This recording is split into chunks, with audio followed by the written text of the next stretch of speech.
what I'd like to talk about. I'd like to first start with Director Radcliffe. I find it offensive for you to accuse me as a Democrat of not caring about national threats.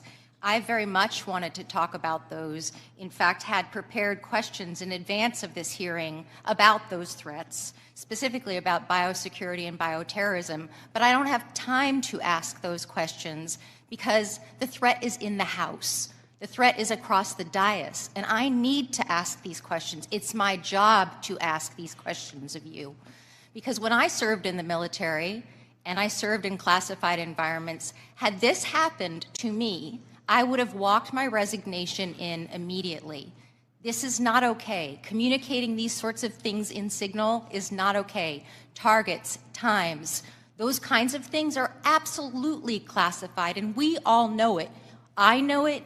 These people know it, you all know it. And the fact that we're having to have these conversations now means that I can't ask the questions that I need to ask about things like bioterrorism and biosecurity. And so I'd like to put you in check as well, sir, because you can't assume who I am any more than I can assume who you are, sir. I would like to move my questions, however, over to Director Gabbard, because you are the DNI.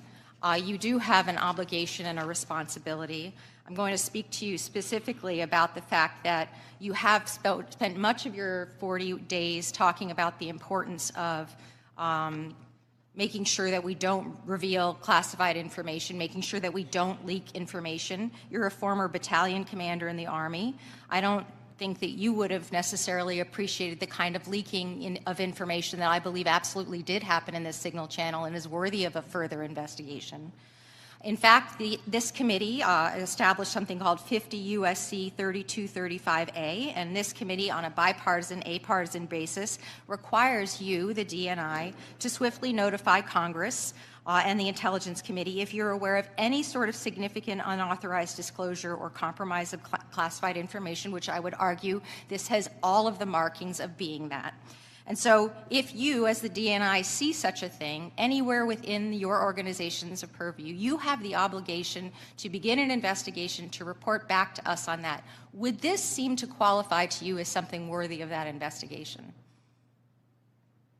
Thank you for your question, Congresswoman. In this situation, Secretary Hegseth has the classification and declassification authority over DOD information. This chat did not have the auspice of being a DOD chat. There's no such thing as labeling it as DOD. This was a chat amongst a great variety of people, and you, according to our law that we passed here bipartisanly, have an obligation when you think there has been a tangible, significant leak of information to instigate an investigation. Do you not think it's important to do such a thing?